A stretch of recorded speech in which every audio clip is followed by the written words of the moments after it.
Good morning.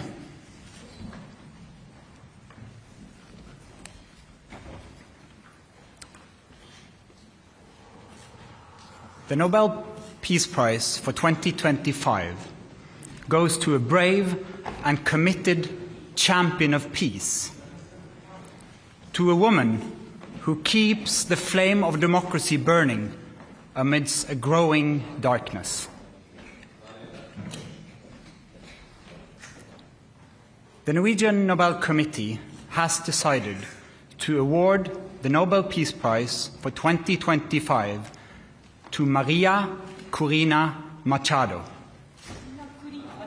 She is receiving the Nobel Peace Prize for her tireless work promoting democratic rights for the people of Venezuela and for her struggle to achieve a just and peaceful transition from dictatorship to democracy. As the leader of the democratic forces in Venezuela, Maria Corina Machado is one of the most extraordinary examples of civilian courage in Latin America in recent times. Ms. Machado has been a key unifying figure in a political opposition that was once deeply divided, an opposition that found common ground in the demand for free election and representative government. This is precisely what lies at the heart of democracy, our shared willingness to defend the principles of popular rule, even though we disagree. At a time when democracy is under threat, it is more important than ever to defend this common ground. Venezuela has evolved from a relatively democratic and prosperous country to a brutal and authoritarian state that is now suffering a humanitarian and economic crisis. Most Venezuelans live in deep poverty, even as the few at the top enrich themselves. The violent machinery of the state is directed against its own population. Nearly 8 million people have left the country. The opposition has been systematically suppressed by means of election rigging, legal prosecution, and imprisonment. Venezuela's authoritarian regime makes political work extremely dangerous. As the founder of Sumate, an organization devoted to democratic development, Ms. Machado stood up for free and fair elections more than 20 years ago. As she said, it was a choice of ballots over bullets. In political office and in her service to organizations since then, Ms. Machado has spoken out for judicial independence, human rights, and popular representation. She has spent years working for the freedom of the Venezuelan people. Ahead of the election of 2024, Ms. Machado was the opposition's presidential candidate, but the regime blocked her candidacy. She then backed the representative of a different party, Edmundo González Urrutia, in the election. Hundreds of thousands of volunteers mobilized across political divides. They were trained as election observers to ensure a transparent and fair election. Despite the risk of harassment, arrest, and torture, citizens across the country held watch over the polling stations. They made sure the final tallies were documented before the regime could destroy ballots and lie about the outcome. The efforts of the collective opposition, both before and during the election, were innovative and brave, peaceful and democratic. The opposition received international support when its leaders publicized the vote counts that had been collected from the country's election districts, showing that the opposition had won by a clear margin. But the regime refused to accept the election result and clung to power. Democracy is a precondition for lasting peace. However, we live in a world where democracy is in retreat, where more and more authoritarian regimes are challenging norms and resorting to violence. The Venezuelan regime's rigid hold on power and its repression of its population are not unique in the world. We see the same trends globally. Rule of law abused by those in control. Free media silenced. Critics imprisoned. And societies pushed towards authoritarian rule and militarization. In 2024, more elections were held than ever before, but fewer and fewer are free and fair. In its long history, the Norwegian Nobel Committee has honored brave women and men who have stood up to repression, who have carried the hope of freedom in prison cells, on the streets, and in public squares, and who have shown by their actions that peaceful resistance can change the world. In the past year, Ms. Machado has been forced to live in hiding. Despite serious threats against her life, she has remained in the country, a choice that has inspired millions.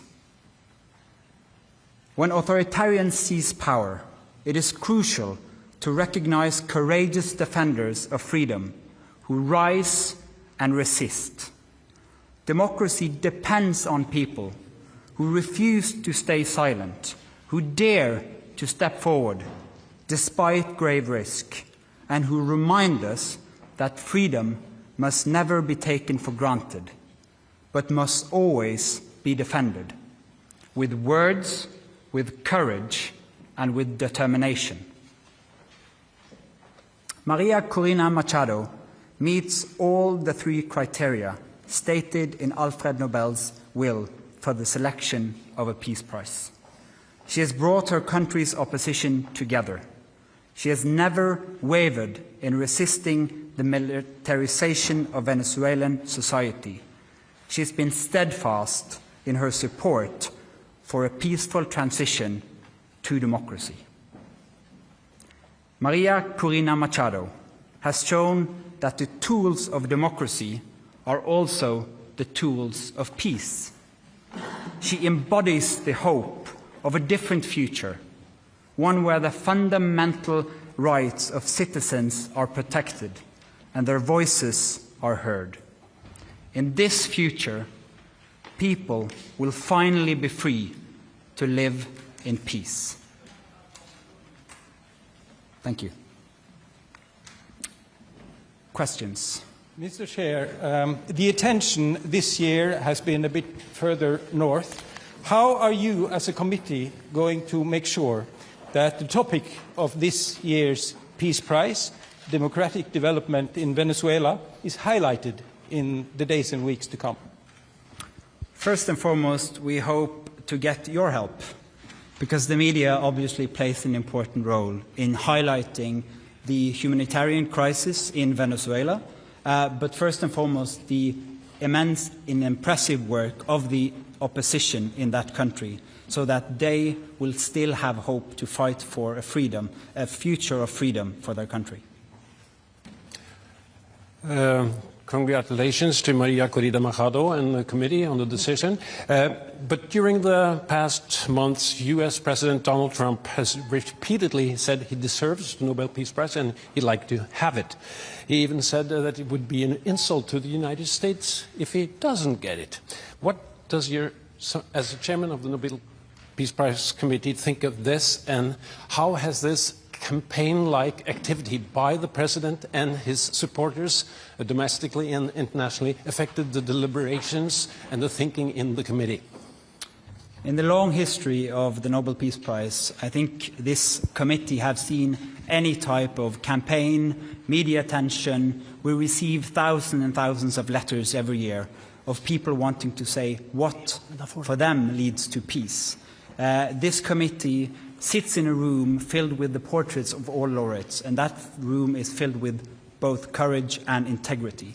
So we base only our decision on the work and the will of Alfred Nobel. Hello, Bibiana Piena from the Norwegian News Agency. As you state in your explanation, more and more countries are moving in a more autocratic direction.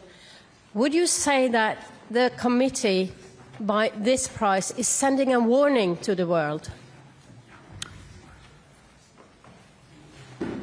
Living in a world where we have less and less democracies and more authoritarian regime means that the world is also getting more unsafe.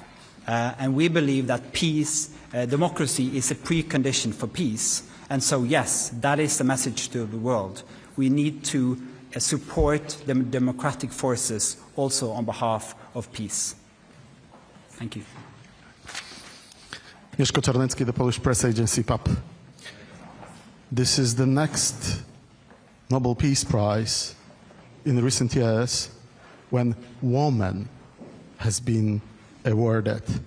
Do you feel that women all over the world and in certain countries play a significant and a certain role protecting democracy, taking into consideration the Iranian activist from 2023 and the Venezuelan democracy protector that has been just announced as a laureate? Thank you. Thank you. As quoted in the announcement texts, in the long history of the prize, brave women and men from around the world have stood up against repression again and again. That is a key element of the Peace Prize, and we've seen it once again, that Maria Machado has been a unifying leader of the opposition in Venezuela, and what they did in the election of 2024 was incredible, and it gives hope to an entire country. Mr. Chairman, Christopher Ronenberg from Aftenposten.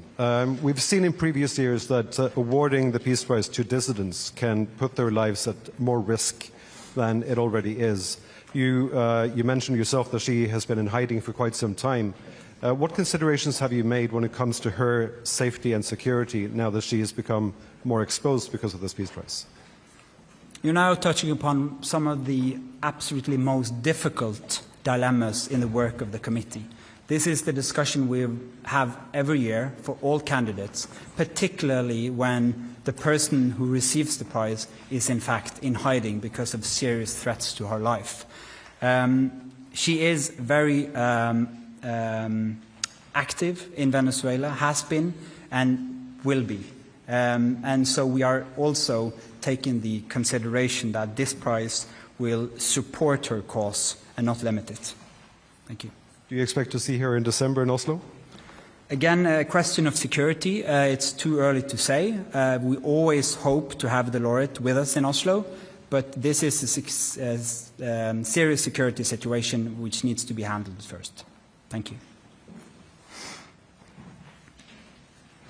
Then I'll say thank you so much for your questions. Thank you for coming, and we'll have individual interviews.